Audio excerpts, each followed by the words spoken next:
আসসালামু আলাইকুম, সবাইকে শুভেচ্ছা জানাচ্ছি। মাসুম মাহবুব দেখছেন ওপেন দ্য ইউটিউব চ্যানেল এবং মাসুম মাহবুব ফেসবুক পেজ। পৃথিবীর যে প্রান্ত থেকে যারা দেখছেন সবার জন্য শুভেচ্ছা। প্রিয় দর্শক, বেশ কিছু গুরুত্বপূর্ণ খবর আছে। আজ শুক্রবার 12 জুন 2026 সকালের লাইভ সেশনে যারা আমার সাথে সম্পৃক্ত হয়েছেন সবাইকে ভালোবাসা। চুয়াডাঙ্গা দর্শনা থেকে দেখছেন শাহিদ, কানাডা থেকে আরিফ। জি, ট্রাম্প হঠাৎ করে তার সিদ্ধান্ত থেকে সরে গেলেন। কেন সরে গেলেন? গণমাধ্যম যে খবরগুলো দিচ্ছে সেটা কি সঠিক, নাকি নেপথ্যে বড় কিছু ঘটিয়েছে ইরান? কি ঘটিয়েছে ইরান যে কারণে ট্রাম্প ভয় তার সিদ্ধান্ত পরিবর্তন করলেন? এটা হলো আজকের প্রধান শিরোনাম। পাশাপাশি পৃথিবীর 22টি দেশ ইরানের বিরুদ্ধে একাট্টা হচ্ছে। অভিযোগ তোলা হয়েছে যে ইরান পশ্চিমা দুনিয়াতে একটা বড় হত্যাকাণ্ডের পরিকল্পনা নিয়ে কাজ করছে। স্লিপিং সেল যেটাকে বলা হয়। দর্শক, দোয়া করি আপনাকে সুস্থতার সহিত নেক হায়াত দান করুন। জি ভাই, আপনার জন্য শুভকামনা, সবার জন্য শুভকামনা। দর্শক, প্রথম এই দুটো খবরকে আগে বিশ্লেষণে আসি, তারপর সময় হলে আরো কয়েকটা খবর আসবো।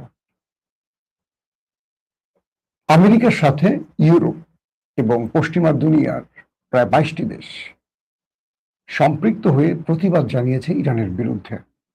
অস্ট্রেলিয়া ইরানের রাষ্ট্রদূতকে ফেরত পাঠিয়েছে এবং ইরানে থাকা অস্ট্রেলিয়ান রাষ্ট্রদূতকে ফেরত নিয়েছে।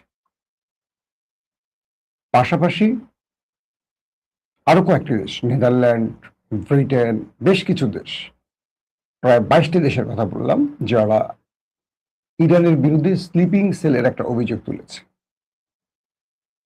বলছে ইরান আল কুদস ফোর্স এবং তাদের একটি শক্তিশালী নেটওয়ার্কের মাধ্যমে ইরানের যারা সরকার বিরোধী আন্দোলন করেছে, সাংবাদিক, কলামিস্ট বা বিভিন্ন বুদ্ধিজীবী শ্রেণীর লোক, পাশাপাশি ইহুদি, তাদেরকে টার্গেট করে হত্যা মিশনে কাজ করছে। আর যে সংগঠনটির মাধ্যমে করছে তার নাম হারাকাত আশহাফ আল ইয়ামিন আল ইসলামিয়া। বলা হচ্ছে এই প্রাণঘাতী ষড়যন্ত্র তেহরান করছে। ইসরায়েলের বিভিন্ন নাগরিককে টার্গেট করে ইউরোপে থাকা যে ইহুদিরা রয়েছে তাদেরকে টার্গেট করে এই সংগঠনটির মাধ্যমে প্রাণঘাতী হত্যাকাণ্ড চালাচ্ছে। এই অভিযোগে তারা ইরানের বিরুদ্ধে এক প্রকার যুদ্ধ ঘোষণা করেছে। তারা বলছে যে এটি ইরান রাষ্ট্রীয় পৃষ্ঠপোষকতার মাধ্যমে করছে। পুরো পৃথিবীতে গুপ্ত হত্যায় কারা ফার্স্ট আপনারা জানেন। একটি দেশ গুপ্ত হত্যা চালায় না এমন কোনো দেশ নাই। তাদের রাষ্ট্রের বা তাদের স্বার্থের বিরুদ্ধে যারা দাঁড়ায় তাদের প্রাণ চলে যায়। সেটা ইরানের মধ্যে হোক, তুরস্কের মধ্যে হোক, বাংলাদেশে হোক, ভারতে হোক, মালয়েশিয়ায় হোক, ফিলিস্তিনে হোক, যে কোনো দেশে সেই দেশটিকে নিয়ে কিন্তু কোনো প্রতিবাদ আসেনি। এসছে এমন একটি দেশকে নিয়ে যে দেশটির বিরুদ্ধে এই অভিযোগ কখনো আসেনি। ইরান তার রিপিটে বলছে যে এটা হলো পশ্চিমা দুনিয়ার একটা নীল নকশা, পরিকল্পিত গুজব। ইরান বলছে ইরান এমন কোনো কর্মকাণ্ড কোথাও করেনি, কিন্তু ইরানের বিরুদ্ধে পশ্চিমা দুনিয়া, তার গণমাধ্যম, তার কি বলবো মুখোশ পড়া পলিটিশিয়ানরা ইরানকে নতুন ভাবে বিতর্কিত করার জন্য এই অভিযোগগুলো তুলেছে। তার মানে ইরান আত্মপক্ষ সমর্থন করতে গিয়ে বলছে তারা এমন কোনো কাজ করেনি। আসেন 2 নম্বর প্রসঙ্গে। 2 নম্বর গুরুত্বপূর্ণ খবরটি হলো হঠাৎ করে ডোনাল্ড ট্রাম্প তার সিদ্ধান্ত থেকে পল্টে নিলেন কেন? অর্থাৎ ডোনাল্ড ট্রাম্প 1 ঘন্টা আগে বলেছিলেন ইরানের উপর একটা ম্যাসিভ অ্যাটাক করবেন এবং খার্ক আইল্যান্ড তারা দখলে নেবেন। কিন্তু 1-1.5 ঘন্টা পর তার সিদ্ধান্ত পরিবর্তন হলেন। অর্থাৎ যখন মার্কিন সেনারা ইরানে আক্রমণের একদম দ্বার প্রান্তে, আর কিছু সময় পর অ্যাটাক হতে পারে ইরানে, হঠাৎ করে ডোনাল্ড ট্রাম্প সেন্টকমকে বললেন, সেন্ট্রাল কমান্ডকে বললেন, স্টপ, দাঁড়াও, অ্যাটাক বন্ধ করো। সেন্টকম অবাক, পেন্টাগন অবাক। প্রেসিডেন্ট কি বলছেন? বলেন, থামো, আমাদের সামনে বড় বিপদ, এই অ্যাটাক আটকে দাও, স্টপ করো। পেছনের বর্ণনা কি? আরাবিয়ান আউটলেট, পৃথিবীর বড় বড় গণমাধ্যমের যেগুলো একটু ভেতরের খবর প্রকাশ করে, তারা বলছে এখানে ইরানের একটি তথ্য মার্কিন গোয়েন্দাদের কাছে পৌঁছে গেছে। ইরান আমেরিকার সবচেয়ে বড় বাণিজ্যিক প্রতিষ্ঠানগুলোকে টার্গেট করছে অ্যাটাকের জন্য। যদি ইরান আক্রান্ত হয়, খার্ক আইল্যান্ডে আমেরিকা কোনো আক্রমণ করে, সেক্ষেত্রে ইরান অনেক বড় অ্যাটাক চালাবে পুরো মধ্যপ্রাচ্য জুড়ে। মার্কিন প্রত্যেকটি প্রতিষ্ঠান, আমেরিকান ব্যাংক, ইলন মাস্কের প্রতিষ্ঠান, অ্যামাজন, তাদের মার্কেটিং প্রতিষ্ঠান, তেল রপ্তানি আমদানি কেন্দ্রিক প্রতিষ্ঠান, গ্যাস কেন্দ্রিক প্রতিষ্ঠান, তাদের যতগুলো প্রতিষ্ঠান আছে, আমেরিকার প্রচুর প্রতিষ্ঠান এই মধ্যপ্রাচ্য জুড়ে আছে, জানেন আপনারা। এই প্রত্যেকটা প্রতিষ্ঠানকে টার্গেট করছে ইরান, প্রথম। 2 নম্বর, শুধু মধ্যপ্রাচ্য নয়, মধ্যপ্রাচ্যের বাইরে ইরানের কাছাকাছি যে রাষ্ট্রগুলো আছে, বা ইরানের কাছাকাছি না, ইরানের মিসাইল রেঞ্জের মধ্যে যেগুলো আছে, এগুলো প্রত্যেকটি ইরান টার্গেট করছে। এবং ইরানের ভেতর থেকে মার্কিন গোয়েন্দারা যে তথ্যটি আরো পেয়েছে, সেটা হলো ইরান বলছে যদি আমেরিকা ইরানের তেল ক্ষেত্র ধ্বংস করে, তাহলে মধ্যপ্রাচ্যের কোনো দেশের তেল ক্ষেত্র থাকবে না, পুরো পৃথিবী তেলের সংকটে পড়ে যাবে, সেই ব্যবস্থা ইরান করে ছাড়বে।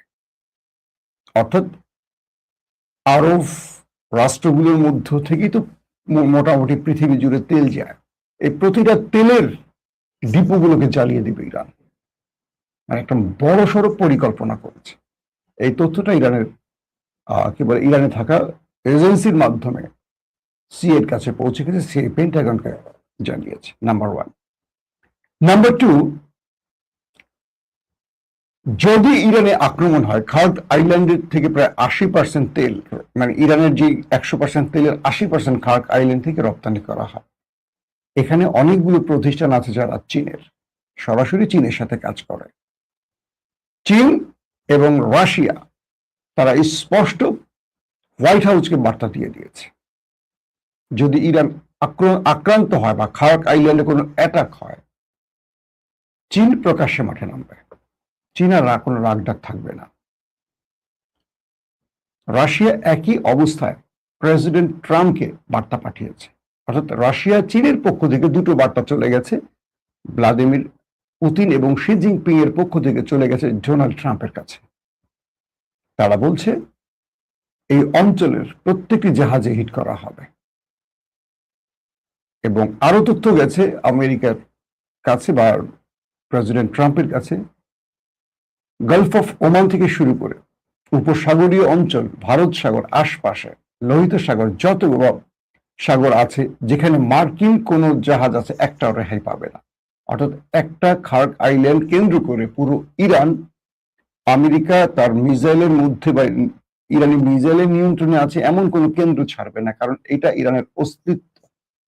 একটা দেশ এতগুলো নিষেধাজ্ঞার পরও টিকে আছে, বেঁচে আছে এই তেল এবং গ্যাস বিক্রির মাধ্যমে। সেই তেলের 80% বা 85% এই খার্ক আইল্যান্ডের। এটা হলো ইরানের প্রাণ। এটা আক্রান্ত হলে ইরান পুরো মধ্যপ্রাচ্য জ্বালিয়ে দিবে, সেই প্রস্তুতি নিচ্ছে। কয়েক হাজার মিসাইল একসাথে ইরান লঞ্চ করবে, এমন ঘোষণা ইরানের পক্ষ থেকে আসছে বা প্রস্তুতির খবর আমেরিকা জেনেছে। ডোনাল্ড ট্রাম্পের গলা শুকিয়ে গেছে। আরে আল্লাহ, এ তো আবার চেয়ে বড় পাগল। পৃথিবী জানে ডোনাল্ড ট্রাম্পই একমাত্র পাগল। এর চেয়ে বড় পাগল দেখি ইরানি জাতি। ওরা মরবে, কিন্তু একা মরবে না, সবাইকে নিয়ে মরবে। সেন্টকমকে বলল, স্টপ, দাঁড়াও, একটু ওয়েট করো। পাশাপাশি তুরস্ক মিশর, পাকিস্তান, সৌদি আরব, আরব আমিরাত, কাতার একসঙ্গে ডোনাল্ড ট্রাম্পকে টেনে ধরলো। আমার থাম্বনেলে দেখছেন ছবিটা না? টেনে ধরলো। তুরস্কের বার্তা গেল, আপনি অপেক্ষা করেন, সময় নেন, বড় রকম কোনো ঘটনার আগে আরো সময় নেন, ভেবেচিন্তে সিদ্ধান্ত নেন আপনার সিদ্ধান্ত সঠিক কিনা। মিশর বলল, এই অঞ্চলে যে আগুনটা এখন লাগবে, এই আগুন আমেরিকা আপনি নেভাতে পারবেন না, আসেন আমরা ডিলে যাই। পাকিস্তানের ফিল্ড মার্শাল আসিফ মনির বললেন, যুদ্ধ করা তো যাবে, হাতে সময় আছে, কিন্তু একটা বড় ধ্বংসের হাত থেকে বাঁচতে হলে আরেকটু সময় আমাদের নেওয়া উচিত, ভেবেচিন্তে কাজ করা উচিত। এরকম এক একজনের পক্ষ থেকে এক একটা বার্তা গেল, যে বার্তার ফলে ট্রাম্প দাঁড়ালেন। যদিও ট্রাম্প বলছেন যে ইরানের পক্ষ থেকে আমাকে আরেকটি প্রস্তাব দেওয়া হয়েছে, এটা পুরো বাকওয়াস, ভুল।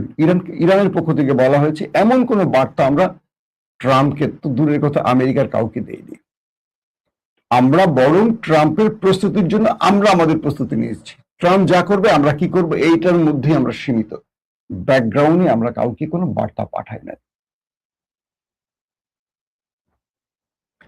এই মুহূর্তে সৌদি আরব, কাতার, আরব আমিরাত তারা বলছে যে আপনি লড়াইটা করবেন, কিন্তু ইরান তো আমাদের দেশগুলোকে ধ্বংস করে ফেলবে।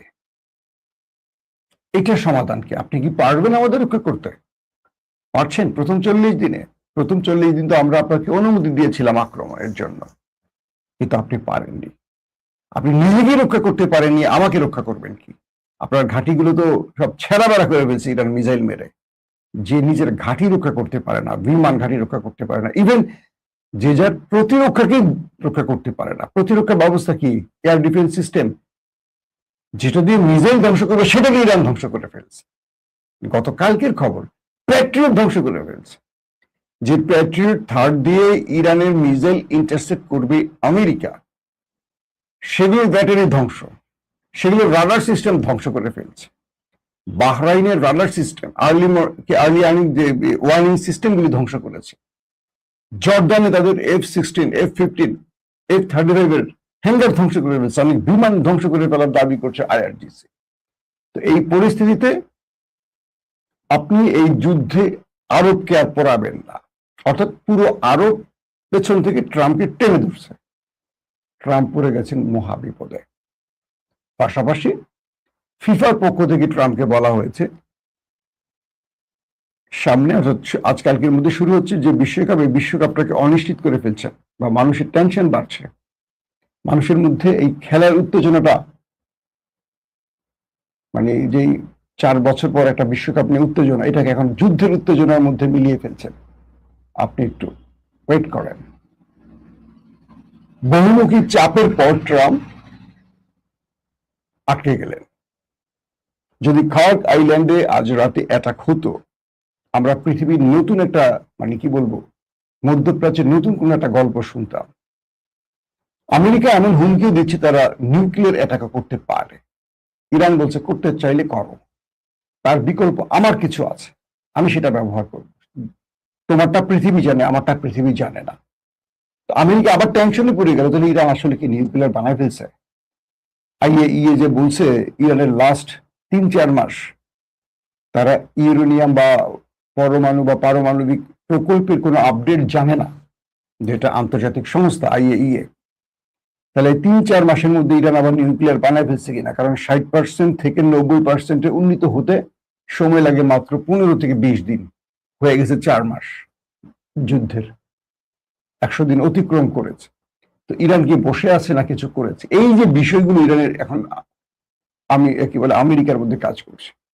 তো সবকিছু মিলে আমেরিকা ইরানের ভেতর থেকে যে তথ্য পেয়েছে, ইরান একটা বড়, মানে আমেরিকা যে অ্যাটাক করবে তার চেয়ে বড় অ্যাটাকের পরিকল্পনা করে বসে আছে। এই খবরে আমেরিকা থেমে গেছে। যদিও এখন ট্রাম্প বলছেন যে আমাদের সাথে ইরানের একটা ব্যাকগ্রাউন্ড আলোচনা চলছে, আলোচনা অগ্রগতি হয়েছে, শীঘ্রই আমরা একটা শান্তি চুক্তির ডেডলাইন ঘোষণা করব। সেখানে পৃথিবীর আরো অনেকগুলো দেশ থাকবে এবং তাদের মধ্যস্থতা হয়েছে। আশা করি ইরান এই আলোচনায় তাদের শুভ বুদ্ধির পরিচয় দেবে। এবং এই শান্তি বৈঠকের মাধ্যমে দু দেশের মধ্যে যে কনফ্লিক্ট সেটা বন্ধ করা সম্ভব হবে। 1 ঘন্টা আগে যে ট্রাম্প যুদ্ধের ঘোষণা দিলেন, 1 ঘন্টা পর তিনি একটা সুন্দর বাণী দিলেন। এই যে বাণীটা বললাম আপনাদের, ঠিক 1 ঘন্টা পর আবার ট্রাম্প আক্রমণও করতে পারে। Unpredictable man. মার্কিন যুক্তরাষ্ট্রের একজন প্রেসিডেন্ট সকালে কি বলেন 1 ঘন্টা পর ভুলে যান, 1 ঘন্টা পরে কি বলেন তার 2 ঘন্টা পর আবার মনে পড়ে, আবার 3 ঘন্টা পর আবার সেটা ভুলে যান। অর্থাৎ একজন টালমাটাল ব্যক্তি হলো মার্কিন যুক্তরাষ্ট্রের প্রেসিডেন্ট, যিনি যার প্রতি পৃথিবীর গণমাধ্যম, যার প্রতি পৃথিবীর মানুষের আস্থা নেই, তাকে আমেরিকার জনগণ চুজ করে প্রেসিডেন্ট বানিয়েছে। বুঝতে পারছেন নি আপনারা? এককালে দর্শক, সকালের লাইভ সেশনটি থেকে বিদায় নিতে চাই। ইনশাআল্লাহ আজকে তো বন্ধের দিন, চেষ্টা করব আবারও দুপুরের পর লাইভে আসতে, আপডেট খবর জানাবার জন্য। প্রত্যেকে ভালো থাকবেন। আল্লাহ হাফেজ।